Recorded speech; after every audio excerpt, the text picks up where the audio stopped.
G'day groovers, rockers, and in between. This is Vinyl Vibes. I'm your host, Jack Hodgins. Today we are talking with co-founder of Air Supply, Graham Russell. Along with vocalist Russell Hitchcock, Graham formed Air Supply in 1975. They are best known for their songs, Lost in Love, All Out of Love, and Making Love Out of Nothing at All. They began their careers in Australia before conquering the music listeners in the United States, where they would have 8 top 10 hits. Graham has joined me via Zoom on one of his rare days off to discuss the history of the band and everything upcoming Air Supply related. G'day Graham, and welcome to Vinyl Vibes. Thank you. It's nice to be with you. Let's start off at the beginning, Graham. You were born in 1950 in Nottingham, England. Do you remember your first musical memory? Yeah, I do, because in my house, English houses in those days, they all had a front room and we had a piano in our front room, but I wasn't allowed to play it. My 2 sisters had piano lessons and they hated it. So I used to sneak into the front room when nobody was watching and just plonk around. I used to stand on a box because I couldn't reach the notes, but I just used to love playing it. That was my first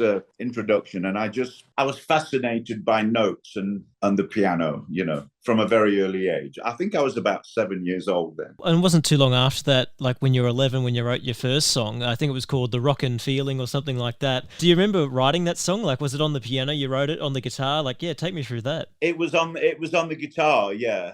I started to play guitar very early too, but I would just plonk around on it. And I remember, because the first song that I played was Old MacDonald Had a Farm. Then I graduated to Home on the Range, which had 3 chords. And then I just would start playing things and I thought, I don't know what this is. Then suddenly I realized I was writing a song. So that was the beginning, But I remember writing it, yeah. I mean, for songwriters, the first 100 songs are really just beginning to understand how it's done, and they're usually pretty awful, but I got the hang of it pretty quickly. Not long after that, the Beatles are starting to, I think you were 13, 14 when the Beatles were starting to really be on the rise, and I know that they impacted you quite a bit, and you actually got to see them live. Do you recall much about that live performance? Yeah, I do. I mean, it changed my life.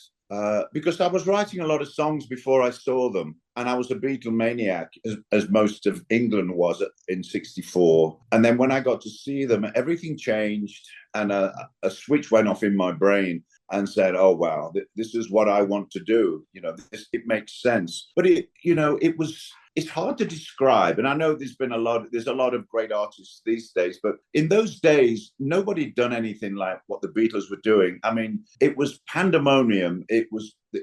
This crowd was so loud, you couldn't hear anything. And it was in my local cinema. So it only held about 400 people. And it was just incredible, the electricity in the air. And I'll never forget it, but it really inspired me to carry on and do what I really wanted to do. I didn't feel like a black sheep in my community or in where I lived.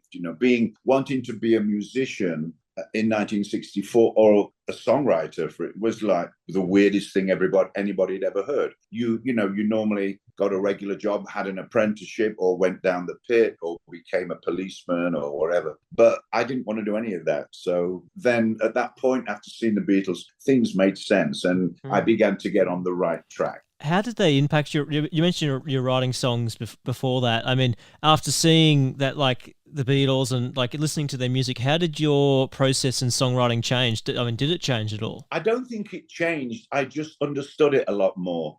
Because for me, simplicity is the best thing for me. Because I'm not a great musician. Even my guitar playing and my piano playing, I get by to do what I need to do, to play live with the band and to write songs, which is all I want to do. But it didn't really change my process. It inspired me to carry on and do it. Because for the first 10 years, I think, of writing songs, I really had no idea how the process works and what happens. I just knew I had to do it. And I remember being at school and I would write like 2 or 3 songs a week. And for my school friends, it wouldn't be, how's your homework going? Did you do all the math homework? It will be, did you write a song today? And I say, oh, yeah, of course. And so it was every week. And so that became my life. Unfortunately, my schoolwork didn't get the attention that I should have given it. But that's the way it was. I couldn't help that. And of course, I think it was the year after that you joined your first group in 1965, Union Blues, I think it was called. Like, do you remember much about those early days? Yeah, like playing in a group? I do. I was in a band and I was playing drums. You know, I'd just written my biography, so all this stuff is kind of fresh for me. And I was never a good drummer, and I wanted to sing too. But I was at the back playing drums, and we were playing a lot of blues songs, from the American South, which really I didn't care for at that point. Mm-hmm. I later got a greater appreciation for those. But we were playing these 12-bar blues nonstop, and it was a bit tedious for me. So in the end, I decided to go on my own and just play guitar in folk clubs. But it was a great experience playing in a band, playing with some great players. But I wasn't a great drummer, and I knew I wasn't going to be a great drummer. If that's how I feel, why keep doing it? Because I wanted to succeed. I also wanted to play some original songs, but at that point in 1965 for groups, it was unheard of unless you were the Beatles. Nobody wrote their own songs. Kind of cast out a little bit. Nobody wanted to know about that.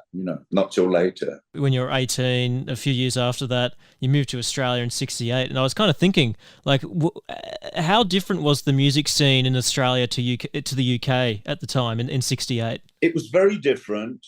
Where I came from in England was a very provincial place. In the middle of England, it was kind of definitely working class. And there weren't many groups from where I came from in Nottingham. And those that were there, that weren't that great. There was no really national bands that you were coming there, In Australia, it was different because I was a little older.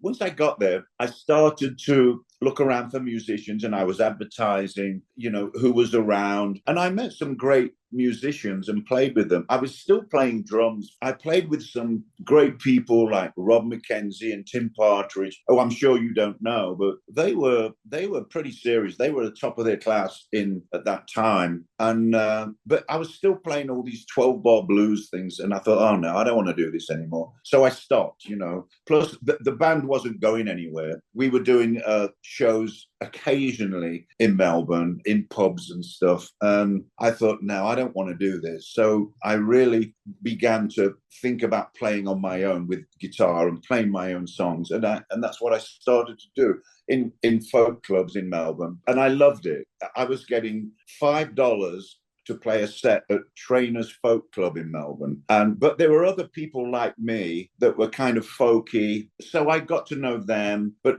none of them were playing original songs. Maybe one or two. There was a guy called Graham Lowndes, who I'm sure you've never heard of, but he was incredible. He was a solo guitar player, had a great voice, and he was very inspiring for me. And I thought, wow, that's really cool. And so I started on that circuit, the folk club circuit, and I just kind of pushed myself. I would call universities to get shows at lunchtime at Monash University. And I started to get shows on my own, and it just went from there. And that's what I really enjoyed doing, because I could write my songs and play them, which was great. One of the biggest moments in your music journey was the 12th of May, 1975, when you met Russell Hitchcock. Do you recall that first interaction with Russell? I do. I really do. There were 34 people in the choir, and this was the first time we were going to sing. So everybody was a bit nervous. And when everybody sang, it sounded amazing. But there was this guy next to me that had this incredible voice. He had this big afro, and he was very quiet too. But his voice was amazing. And after the rehearsal, I introduced myself because I didn't know anybody, and neither did he. And we started talking and realized we were both Beatles fans. And we became great friends. In the men's chorus room, there were 15 guys in the show. In the men's chorus room, he was sat next to me just by chance. And so we became great friends, and I started to play some of my songs between shows, and he'd start to sing with me. And we both realized that it sounded really good, and people would stop by the dressing room and just listen to us and go, wow, you guys sound really good. And we both knew that we did, simply because it was a natural thing that was happening. We never said, oh, you sing that and I'll sing that. he just sang, and it's always been that way. At that point, it was the beginning of a great friendship, and here we are, almost 50 years later. Yeah. It's amazing, isn't it? Absolutely. I mean, and would you say then that, I mean, Russell's voice is the thing that your songs at that point always needed? Would you describe it like that? Absolutely, and still to this day. I sing. I'm not a lead singer, and I never thought I was, and I never wanted to be. I wanted to be a songwriter. I'm a songwriter that sings. But Russell is a lead singer, and my songs just suited him. They were great. And in the studio, he would sing whatever he wanted. He would sing them how he wanted. I would play a rough for him on guitar, because in those days we didn't do demos. There was no phone memo things or recorders. I would just play him the song. He would learn it. Then he would do his interpretation of it, and he would take it somewhere else, and it was just amazing. That journey was the beginning of something, and we both kind of knew that something was going on. We just had that young guys positive energy, that young people have when they're in a band, and they think it's great, and they're playing their own songs. It's a great energy, and we had no idea of what was going to happen. You guys soon got a record contract. I think it was 1976 when you got the record contract. Do you remember much about, like, I think Love and Other Bruises, your first single? Do you remember much about the recording of that? It's the first time I'd ever heard an orchestra in the studio. It's the first time I'd ever been in a studio, in a real studio. And Peter Dawkins produced the song, and he signed us. He signed us to a single and an album. And he said, if the single's a hit, we'll make an album. But if it hadn't been, they would have dropped us. But he was a lovely guy, a great producer, and he had vision, because every other record company turned us down and said, no, it's too ballady, because at that point, the climate was AC/DC and a lot of heavy Rose Tattoo and bands of that were around at that time, the Angels. But he said, there's something about you guys. I'm going to sign you, and we'll make it a single and see how it is. So while we were still in Superstar, we made a record. And when we were in the studio and we started to, play it down, it just started to begin to sound really good. They had this orchestra come in, and it blew my mind. And the arrangement, which Bill Motzing did, was incredible. It was simple and it was amazing. And when I heard it back, I thought, oh my God, this is incredible. And Russell hadn't even sang on it. And he sang on it, and he sang one take. And at the end, he did something very unusual. He jumped up the octave. I don't know why he did it, because it wasn't planned. And when he did that, it was like, woo, boom. And we knew that it was going to be a hit. And our producer, Peter Dawkins, was freaking out. He said, oh my God. He said, this is going to be a huge hit. And of course, it was. And then we made the album in a week, and the album became a huge hit. So we were off and running pretty fast. So as soon as we ended in Superstar, we went on the road as Air Supply, and that's how it really began. That was the beginning of our learning about rock and roll. There's an amazing story too, that it's when you came up with the idea for the name and the dream. And I was kind of thinking too, had that dream not have happened, like when the name Air Supply came to you, what would you have guys called yourselves? Like, had that not have happened? God, I don't know. Well, we put a notice on the Superstar notice board so everybody could see it when they come to the theatre. And we said, we're looking for a name. We've been signed. We've made a record, but we need a name. And nobody came up with anything, Even the whole cast, they didn't come up with anything. And that night, when we needed a name for the next morning for the record, and this is, everybody kind of knows this, but I had a dream, and the dream was a big billboard, and it was pure white. And on the outside were all these flashing lights. And I'll never forget it. It was so vivid. And then in big black letters in the middle of the billboard, it said Air Supply. And I was in the dream, and I thought, God, I wonder what that means. So I spoke to Russell the next morning. I told him about the dream, and he said, that's interesting. And he said, it might be a nice name, but we had to go with it. And the record company said, okay, that's the name. I don't think they liked it or disliked it or anything. But it just kind of stuck. And it became synonymous with our kind of music, which was great for us, because if you think of Air Supply now, it's big epic ballads, and great vocals. And that's fine for us, So that was the beginning. And, the record came out, and it was all over radio. You couldn't turn the radio on without hearing Love and Other Bruises, So we were off. We were going at that point. When that song came out, Love and Other Bruises, you performed it on Countdown as well, the TV show Countdown. Do you remember much about like Countdown? Like, yeah, it was a lot of fun. And, everything was lip synced, all the bands lip synced because they wanted to get everybody on I think it was an hour show, but I'd seen it forever before we came on, obviously. And then suddenly we were on this, and it was like the biggest music show in Australia. And suddenly we were on, and Molly Meldrum was there, and all the bands that we'd seen forever. And we were like, oh my God, we're part of this thing now. And of course, as soon as we'd been on there, the exposure was incredible, and we became a national name pretty quickly. But I mean, suddenly people knew who we were, and we were these couple of guys that came out of Superstar. So we really used Superstar as a jumping off place. We used it as much as we could, and it certainly helped us. But then we were on our own steam after that. And, we had a big hit. The next single was a big hit, not quite as big as Other Bruises, but it was a hit. And we started working all over Australia, getting in the trenches and playing those pubs all over the place they were difficult. It was hard for us because our big hit was a big ballad, and the climate then was just serious rock and roll.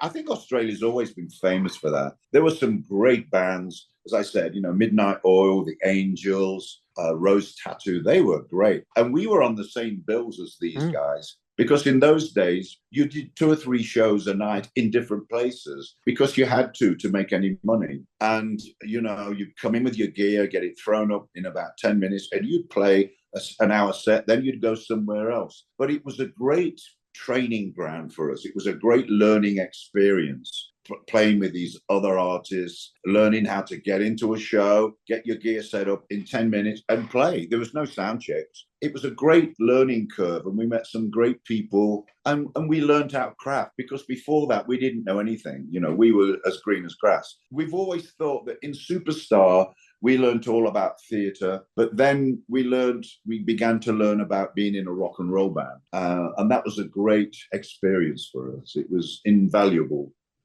It really was. We've always thought that Superstar was a learning curve, and then suddenly being in the band, and then especially touring with Rod Stewart, it was almost like the universe had picked us to do something, but we didn't know what we were doing, so we had to learn really quick. And we learned fast. We were good students, and we learned, and after, by 1980, we were ready for anything. Yeah, and of course, I think Lost in Love was the first international hit you guys had. And I mean, why do you think like that? What was it about that song? Do you think that had the ability to take you to the international sector, to get you guys known all over the world? Like, what was it about that song? I think it was a few things, in my opinion. First of all, the vocals were great. Russell and I singing together, and it was low, and it just sounded good. It was a really great song, and it was simple, and it was just the right time, because it was January 1980, so it was a new decade. People were ready for something new, as they seemed to be at the turn of a decade. January in a new decade in the US, they were ready for something, and it just happened that Lost in Love was ready to go, and Clive Davis had already bought the license for it. He was ready for it, and he knew it was going to go. Apart from that, it was a fresh sound. It was different. People hadn't heard our voices in the world market or in the US at all. And we were from Australia. We had this, funny accent, and we were kind of fresh, and we had a suntan, and we were different. The press loved us because we spoke, certainly then, and more Russell than myself, had this Australian accent that everybody loved. But at the same time, we had this great song. And when people played it, they were like, oh my God, this is great. It was like an easy listening thing. You could play it in your car driving down the freeway, and it was just beautiful. When we started to hear it on the radio, it was like, oh wow, this is going to be a big hit, And with Clive Davis involved, which was key for us, he told us, he said, it's going to be a big hit. He says, your whole life's going to change now. And it did, he was right. But it's amazing how things can change with one simple little song like that. Not that one in particular, but everything changes with one song. And it's quite amazing that it does. Our whole lives changed at that point. We were ready for it. We had all the songs. We'd already done an album. And so for us, it was like because before that we were in poverty. We didn't have any money and we had no prospects. Lost in Love had already been a hit in Australia in 78. So we knew it had potential, but we were broke. And when we saw it in the US, it was like, oh, it was a relief because we knew that everything would change at that point, which it did, Yeah, and of course you mentioned there there's the Australian version of the album Life Support, and there was also the remix version that Clive Davis did over in the US. I think that was on the 1980 album Lost in Love. Out of those two versions, do you have a favourite out of the two? I like the Australian one simply because it's a lot more raw. And, if you put headphones on, you can hear all these chimes and stuff that are just, I don't know where they came from, but you can hear all these weird things. You can hear Russell breathing. It's just, at the end, it just keeps going. And there's not the other vocals that Russell put on, Lost in Love, and I don't know much. He put those on in the US because Clive wanted those. But I like the Australian one simply because it was the first one. And that album that you guys did in 1980, I think you had 3 top 10 hits on that album, which is just an amazing thing to have achieved. I mean, and also one of those songs was All Out of Love, which is probably one of the greatest love songs written. I mean, how did you write that song? Like, what was the process? It was the first song I wrote on piano. And as I said, my piano playing is okay. I get by. But I just sat down at a piano and I just started to play it. And I think I wrote the song in about half an hour. But if you think about it, it's a really simple song, but it's a very passionate song. It's very emotional. And I knew when I was writing it that it was going to be a special song. And it was a hit in Australia once again. I think everybody in the US in particular were very surprised because I think a lot of people perceived us as maybe a one-hit wonder. Lost in Love came out, and then they thought, okay, what's going to happen next? And then All Out of Love came out, which was even bigger. And then suddenly everybody started to really take us seriously. And then, of course, after that, we had another big hit, and we had another 6 or 7 more. But All Out of Love it's always been a special song, certainly for me and for the band. We must have played it over 5,500 times. Yeah. On the radio, it's been played over 10 million times in the US, alone. So it's a great song. But I think too, after Lost in Love, All Out of Love sealed it and said, okay, these guys are going to be around for a long time. And I think people started to take us more seriously than before. You mentioned with a little bit earlier, like how Russell, the song you guys did, he got it in one take. And I'm interested to know, I mean, knowing All Out of Love, there's that bit at the end where he holds that note for like 16 seconds or something like that. Like, did he do that in a few takes, or did he get it straight off the bat? Oh no, it was one take. He would sing one take pretty much everything in those days, and he just did it. Nobody said to him, I want you to go up at the end and hold that note out. He just did it, and he would do that in those days. He just used his intuition and just went with the flow. And I think that's what became part of the song, part of the record. That energy and that freedom was inherent in the song. When you played it on the radio, it was there. You could tell it wasn't planned, and he just did it. And of course, he got a lot of acclaim for being the longest note at that time for someone in a pop record, But it was great. And I mean, that's an amazing thing now, because there's so much production that goes into and so much control over how records are made. I mean, do you think that was something great about records back then, is that, there was that spontaneity, Yeah. I do. And that was part of our recording process. We'd always make an album around Christmas time. We'd tour for 9 months, then come and make an album in Sydney for a couple of months around Christmas time. And, we were old school, but we would do everything live in the studio. And actually, we still do that. The band records live. We don't use any computers, and we don't mix things around. But I know that's the way most people record now, and that's great. But I think for us, we need that organic feeling, because the songs are so organic. And, the songs don't change once we're in the studio. Once I bring the songs in, they never change. They just get a little tougher. It's just a great feeling playing organically. Like everything is at the same time. Piano, bass, drums, even me. But when we recorded Lost in Love, it was in a tiny studio with Charles Fisher in Sydney. And it was me and the drummer, Ralph Cooper was playing drums, and we didn't even play to a click. Everybody plays to a click now, but we didn't even have a click. It was just the acoustic guitar, and then Ralph came in on the second verse, and it was just so beautiful and hypnotic. And that's the way that we like to record, you know.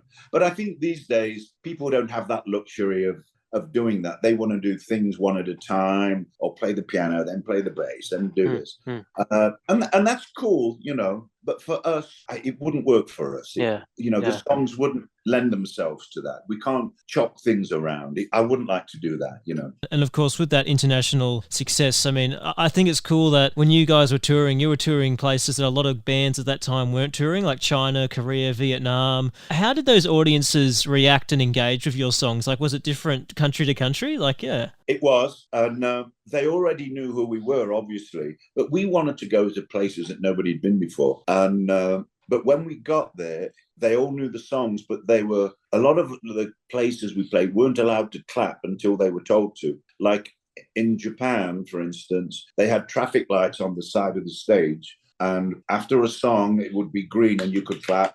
Then it will go amber and they will have to stop. And then when the red light came on, they had to stop clapping. And then we'd go, oh, okay. And then we'd start the next song. So it was controlled. In China, it was pretty much the same. They didn't have traffic lights. They were allowed to applaud after a song for like 10 seconds. Then they had to stop. And if they didn't stop, there would be armed soldiers around the arena, maybe 30 of them. And if they didn't stop, they'd walk up to them with their automatic weapons and look at them sternly like, you've got to stop. And the first time we played in Beijing, I think it was 1995, it was a big arena. There was like 20,000 people there. And they said to us before the show, because they knew we went into the audience, you know, and they said, there's no way you can do that. You know, you've got to stay on stage. And said, okay, you know, but we were going out in the audience, and there were soldiers all around the arena, and the crowd were kind of ready to really let loose, you know. It came for The One That You Love, and Russell and I looked at each other and we said, are we going in? I said, yeah, let's do it. So we came down the stage and we went in the audience, and everybody freaked out. The soldiers didn't know what to do. They were going, what do I do? You know, and we walked around the whole arena and everybody went nuts. So that was the beginning of a renaissance, I think, especially in Asian countries. Those audiences that we went to such a long time ago are so loyal to us in particular. You know, we play shows in Asia, I think, every couple of years. And, you know, now their kids, their grandchildren come. And, of course, there's no restrictions now. They're singing pretty loud, and it's all very Western. And it's like a rock and roll show. So it's nice to be a part of that change for everybody over there. Oh, I can imagine. And, of course, like moving into more the 80s now, I mean, music videos are starting to become more of like groups had to do them, basically. I mean, what was your opinion on like stuff like MTV at the time? Because it was, some musicians weren't so keen. Like, what did you think at the time? Well, I think MTV had a great place when, I think it came out in 1980. It had a great place. They never played us, not ever. We got played on VH1, which was their softer side, if you like. But MTV wouldn't play us, even though we had probably the biggest band in the world at that time. But they wouldn't play us because we were considered too light. You know, they wanted to play Dire Straits and all the other heavier stuff. But I think MTV was a great time for something like that to come out, to show videos and show all these other artists. And of course, everybody used to watch it. And I remember in the beginning, there were no commercials, and it used to be great. But then, you know, like everything, the commercials crept in. And of course, it's totally changed now. But in those days, you could see some great artists, you know, Aerosmith and all these Led Zeppelin and everything. So it was great. And we were part of that culture. Even though they never played us, we got played on VH1 all the time. So it was a part of that 80s music, you know. There were some great artists in the 80s, you know, The Police, of course, AC/DC, and there were some great artists, you know. One of the songs that was made into a video, Making Love Out of Nothing at All, I mean, that was written by Jim Steinman, I think. And I mean, had you written that song, because, I mean, you guys obviously wrote a lot of your own stuff. I mean, had you written that song, is there anything different you would have done, like, to the song? Well, when I first we heard it because Clive came to us and said, I've got the song, I want you to listen to it, from Jim Steinman. I was already a Jim Steinman fan from Meatloaf, so I was pretty excited. I've always thought that Russell a great singer like him, should sing great songs, not just mine, but a lot of other things, And so he loved it and I loved it too, but it was like 7 minutes long. So I spoke to Jim and I said, what do you think about cutting it down a bit? And he said, well, we can do that. I was worried it wouldn't get played on the radio if it was too long. So we met with Jim and he said, yeah, we'll cut it down. And he was a really nice chap, a little eccentric, a really cool guy. And we went in the studio like a day later and we cut it. We didn't use our band. We used the E Street band. We used Springsteen's band. Yeah. And because Jim knew all those guys. And we did it in New York. And, he was there and Russell he sang one take. And Jim looked to me and he said, that was really cool. I said, yeah, I know. And he said, I think we've got it. And I said, I think we have too. So he sang the whole thing one take. And Jim said, can't be right. But he played it back and it was amazing. So, but, that song changed everything for us again because we didn't want to put the greatest hits out in 1983. We thought we'd only had 2 albums in the US and we wanted to wait for like 7 or 8 albums, and Clive said, no, you got to put it out now. And he was right, but he put that song on there. So the song went to number 2, I think, on Billboard. And funnily enough, another Jim Steinman song was number 1, which kept us out, and it was Bonnie Tyler. But, the album went on to sell like 10 million copies. So Clive was right again. But it changed everything for us. It gave us a little more weight, and once again, it really solidified us around the world. So it was another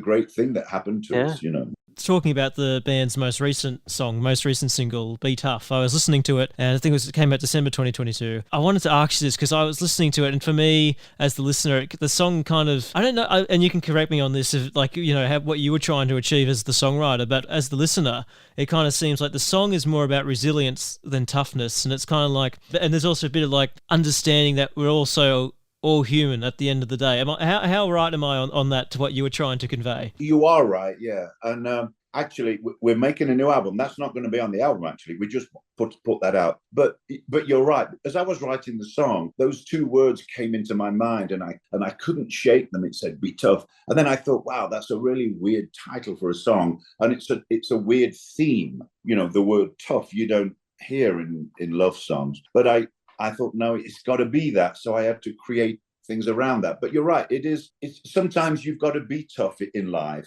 and especially in relationships. You've got to show how you feel and what you really think. And you've got to be tough to be kind sometimes. It's not all beautiful all the time, And it was a bit more of a reality check. And I think Russell was surprised with the song, with being tough. Okay. But I was very happy with it. And it was the beginning of a new thing for us. Then after that, we decided to make another album, and which will probably be our last. And we just decided about 10 months ago to do that, because before that we said, no, we don't want to make another album because the climate's changed in the industry, and a lot of people put singles out now, but we're an album band. 10 months ago, I had all these songs and I would play to Russ, and he said, we should make another album. So that's what we're doing now. We're in the middle of it at the moment, which is cool. But we're playing the old way. We're all playing live. I think you mentioned earlier too, at the very beginning, that you just did your biography. I mean, is that out yet? Because I wasn't aware of that. Yeah, no, it's not. It's being edited. The reason I did it was because a lot of my family from England have either passed on or close to it, and I wanted to remember everything and write it down before I forget it, before I forgot a lot of my childhood when I was 7 and 8 and upwards. And I started to write things down that I wanted to remember. And I thought, it might be an interesting story, at least for me, just for myself, and to pass it on. And I just started to write it, and it started to fill out, and eventually it became a biography. But it's really for myself, because it shows how I did what I did. Why did I become a songwriter? Why was it me? In the Midlands, where I came from, where anyone's career, that's the last thing you would be. But at my school, all the time, I would say to my teachers, I want to be in a rock and roll band, where they were trying to push me as all kids into a career, be an apprentice or do something that is going to earn you money. But I was the opposite. And I wanted to know why I was like that. And when I started to write about my childhood and the things that I experienced, it became quite obvious why I went down that path. So for me, it was a nice journey that I wanted to remember before I forget it, I can imagine it. And do you know when that book will come out? Like, do you have any idea yet? Or I think it's going to come out next June. Okay. Yeah, it's been edited now. I wanted to stop when Russell and I met. So this is not an Air Supply biography. But then when Russell and I met, everybody said, no, you got to go a bit further. So I end when Lost in Love became a hit. But there's it's our 50th anniversary in 2025 when the new album will be out. And there's also an Air Supply biography coming too, and a documentary and a few other things. So it'll all be part of that 50-year celebration. Yeah. And, it's funny because we're starting to think about 50 years, and it's such a long time. And I know there are bands like the Stones and even McCartney's been around way longer than that. But it's kind of pretty freaky, being in a rock and roll band for 50 years. It's like, whoa. when are you coming back to Australia, Graham? When, like, in terms of Air Supply, like, when are you playing down here again? Well, usually we come every 2 years. We were there last November, so I dare say it'll be 2024, and I hope we come in 24 or 25 for our anniversary, because we do a lot of meet and greets at our show. I mean, every show, and we always get asked, "What's your favourite place to play?" And both Russell and I say, for us, it's the Opera House in Sydney, simply because it's such an iconic venue, and we have so much pride when we play there.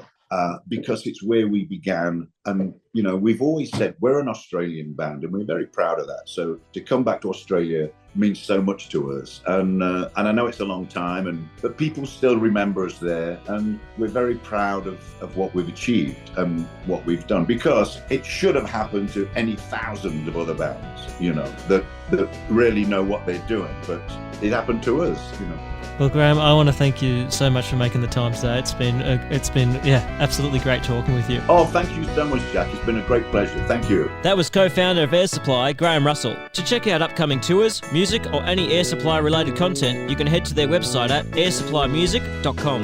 Remember to share this episode with other music fans. And if you really enjoyed this edition, we'd love it if you let us know. Thank you for tuning in to this edition of Vinyl Vibes. And to all you music lovers out there, you stay groovy.